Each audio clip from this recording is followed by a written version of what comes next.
Hey everyone, welcome back. My name's Dustin Kreis, and today we are going to do a video discussing my trip to Too Many Games in Philadelphia. Had a really great time. Got to see Steven again for the second time, and got to finally meet in person Alex, return to Mother Base. And we had a really good time. We went to the convention every day, but we didn't spend the entire day there. And then we would go out and kind of tool around in Philadelphia and kind of go game hunting, and we found a lot of various great stores, some okay ones, but all in all, we just had a really awesome time. I'm going to show you some of the pickups that I did not show in the AGP video that we just put up. We actually did a pickups video while in Too Many Games, or while we were at the convention, and instead of us all doing individual ones, we did collab one, and then we were just going to all kind of mention it in our own videos so everyone can go see it there. Picked up a few other things. Actually, one thing Steven surprised me with, we went to Target. We went to Target on day one and kind of found some really cool stuff, and then just decided to go back there on day 3 to maybe pick some of it up, since we felt we hadn't bought enough stuff, and of course all the really good stuff that we were looking for had disappeared. But Steven somehow snuck this in on me. He picked up a copy of Red Dead Redemption Game of the Year Edition for me, because he says I have to play this game. So I guess sometime this year, I already know what I'm playing now, and I plan on replaying playing Earthbound Beginnings and then replaying Earthbound kind of next. But eventually, sometime this year, I will throw this and get into it, because I really love Westerns. And this has been always something I've kind of looked for, but it's never really gotten to a price that I wanted to pay for. So Steven paying $10 for it, and me getting it for free, him buying me a gift, that was really awesome. And I'm actually, even though I'm done with the Grand Theft Auto games, this is really interesting to me because it is set in the Old West, and there's not very many games out there that are Western themed. Custer's Revenge, which we did find, I found at both the convention and at Classic Game Junkies. So we could have got Custer's Revenge if we really wanted it. Another thing, kind of go along with the video, you guys didn't actually get to see my copy of Kingsfield, but I did pick up Kingsfield. Really, I was actually kind of surprised at how much, I think since From Software has become such a big company, thanks to the Souls series and Bloodborne, all of these From Software games have risen in price, or maybe they were just always kind of a rarish title anyway. I don't know. I've never really followed their stuff, but I'm actually looking forward to getting into some of these old Kingsfield games. I have Kingsfield 1 and 2 and Shadow Tower on my PSP Go, so you know, we'll have fun with that. Also, I did pick up that crappy copy of Evergrace. The guy was selling this for, and yeah, look at that. The guy was selling this for $10, and I said, finally, it was the third day, no one had picked it up, and I said to him, I'll give you $5. It's in bad condition. However, the manual is actually in really good condition, and that's the reason why I went back for it, because I bought a disc-only version. So now I have 2 copies of Evergrace. Fantastic, right? I bought a disc-only version, and I was going to piece together a case using the BRE website for the instruction manuals and stuff. But the only thing... This is actually... I just noticed this. Okay. But the only thing they had was the artwork. They didn't have the manual, and I knew this had the manual, so I went back and picked this up. Didn't realize this at all. This is actually a hologram for an NFL game. So it's not even in its original case. That's hilarious. So picked that up. And then finally on the last day, which I wanted to see if I already had this, because I don't have it. Good. Whew, good.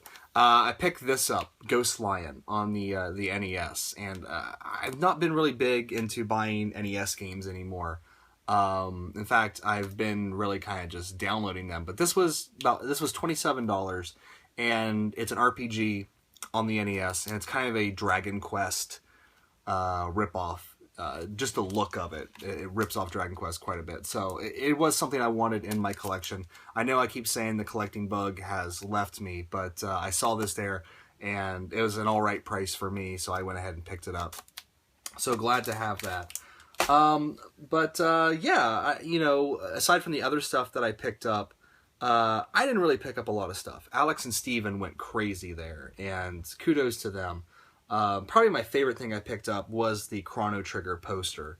I really think that's a really nice piece. You can see it in the other video. I'm not going to show it here.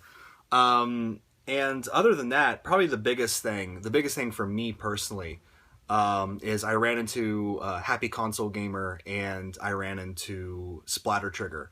And those two guys, back when I first started watching YouTube, those were the guys, you know. I loved Splatter Trigger's videos, all of his working designs videos, really informative, really got me excited to seek out the working designs games.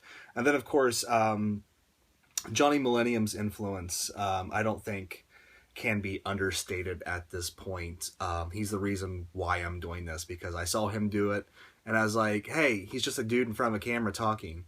And look how, you know, big his channel's got since then. But you know, it was really nice to meet him, and he kind of recognized me. He's like, hey, don't I know you from YouTube? Which was awesome, because he has commented on a few videos, so it was kind of nice. The one person that sort of recognized me, because you know, on YouTube you never know if you're gonna run into somebody who actually knows who you are. The one guy who recognized me was Johnny Millennium, so that felt pretty good.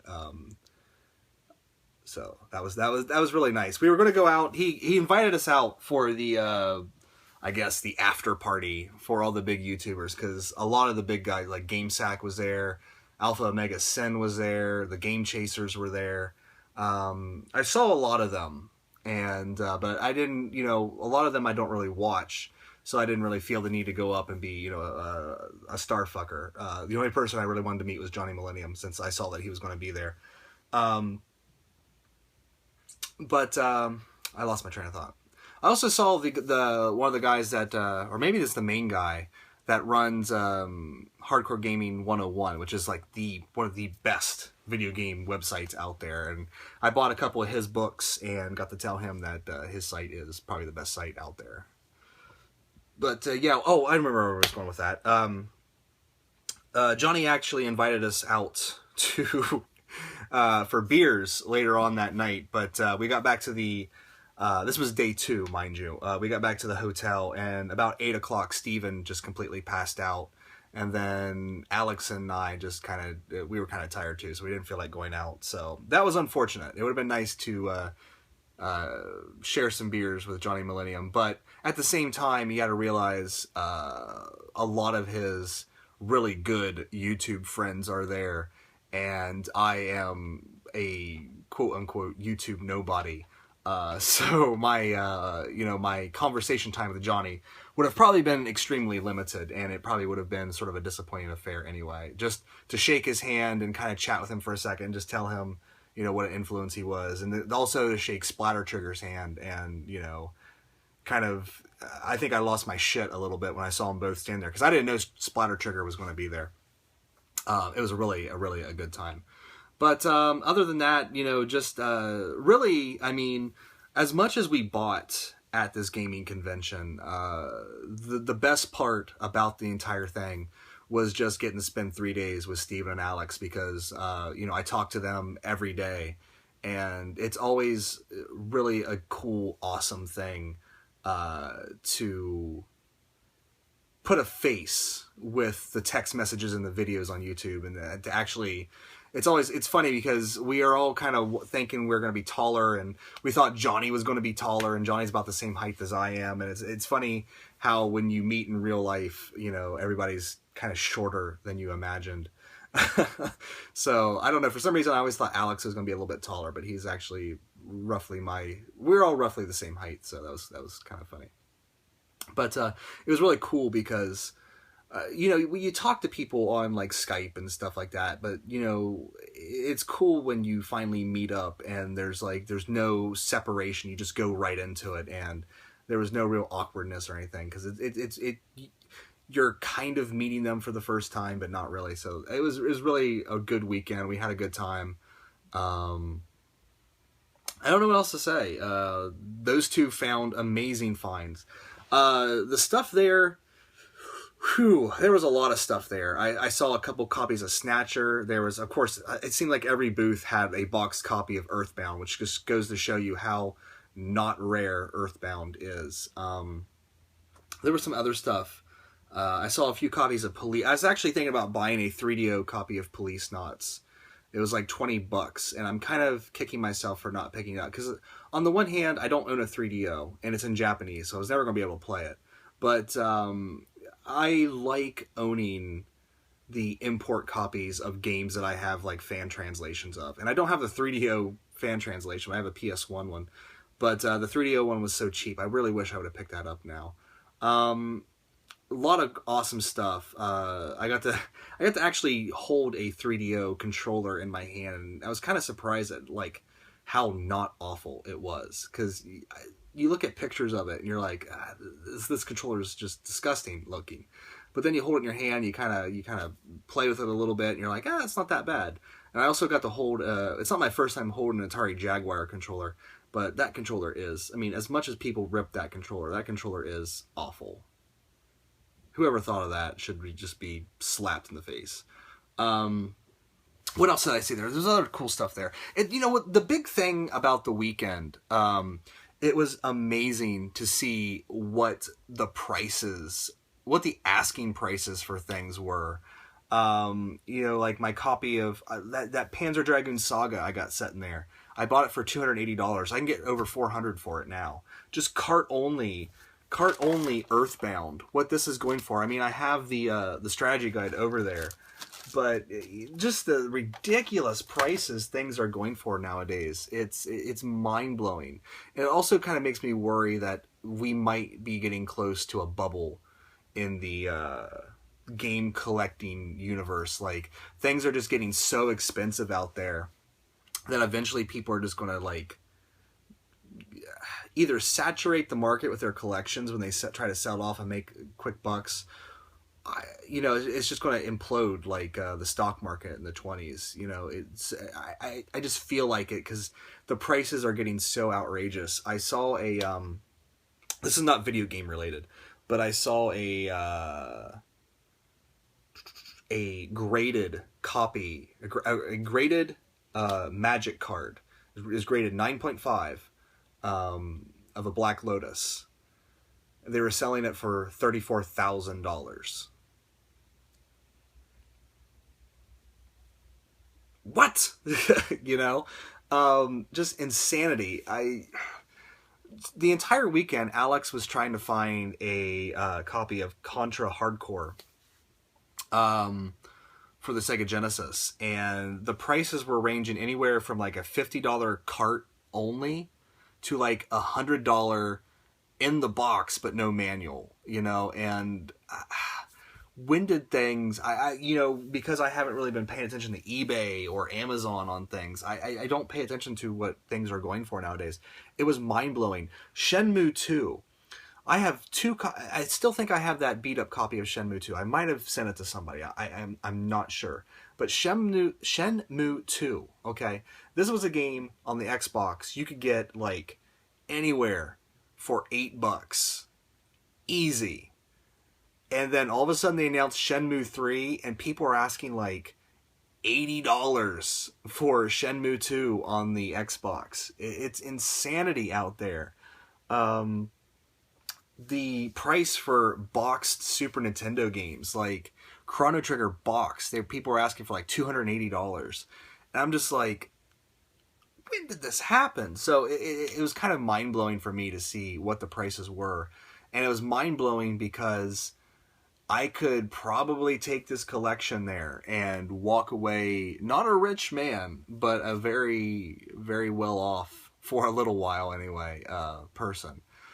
But I don't want to do that because these are memories to me. These are not just pieces of plastic that, you know, have, you know, stupid little characters running across the screen. These in a lot of ways, I look at these games like a lot of like book people look at their books, you know, their adventures that they went on, and they have memories of reading it and stuff like that. So, you know, maybe knowing my luck, I'll get out of video gaming when the market breaks, and then I'll have to sell like Earthbound for like $1 or something because no one will want it anymore.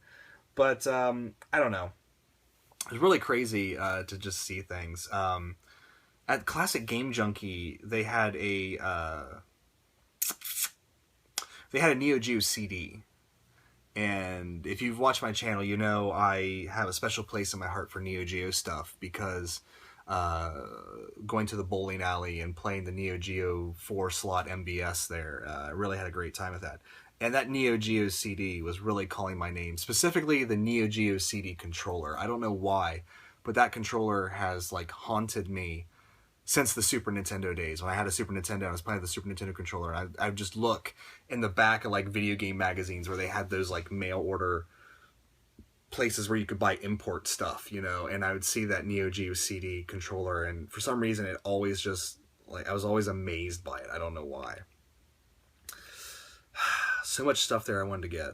A lot of stuff there I want to get. We tried to get Alex to buy a TurboGrafx, but he would pretty much get kicked out of his apartment if he came home with a system, so he avoided the temptation. But yeah, I don't know what else to say other than that. I'm going to put a link down below for the video that was posted on the AGP page for our main pickups, which, you know, I didn't get anything super amazing. I got things that I wanted. Probably the best thing I got, the best deal, was Elemental Gimmick Gear for $10, because obviously the seller didn't know what the game was. It was just in a bin of Dreamcast games, and I think Steven found it, and he's like, "Do you want it?" And I was like, "Yeah." So I got that. But no great... Actually, I kind of went bust on a few finds. I bought a cart-only Shining in the Darkness, and then Steven got a box complete Shining in the Darkness for less than what I paid for my cart-only, so that was a nice sticking point for the weekend. But, yeah, anyway, I think that's pretty much it, because I don't want to show anything else in this video to sort of take away, you know, what did he pick up? What did he actually get? What's that Chrono Trigger poster look like? Link down below. Go check it out. And if you haven't checked out another gaming podcast while you're there, hey, maybe bookmark a video or something and give us a listen, and, you know, maybe subscribe or leave a comment or something. I don't know. That's all I got. That's all I got. So I'm going to get off here. I think I'm going to start putting away my pickups from Too Many Games, and then I'm going to go out and play some Dragon Warrior 7, because I really need to get that game finished, because I really want to get into Earthbound Beginnings. So, that's it. I want to thank you guys so much for watching. Take care. I'll see you next time.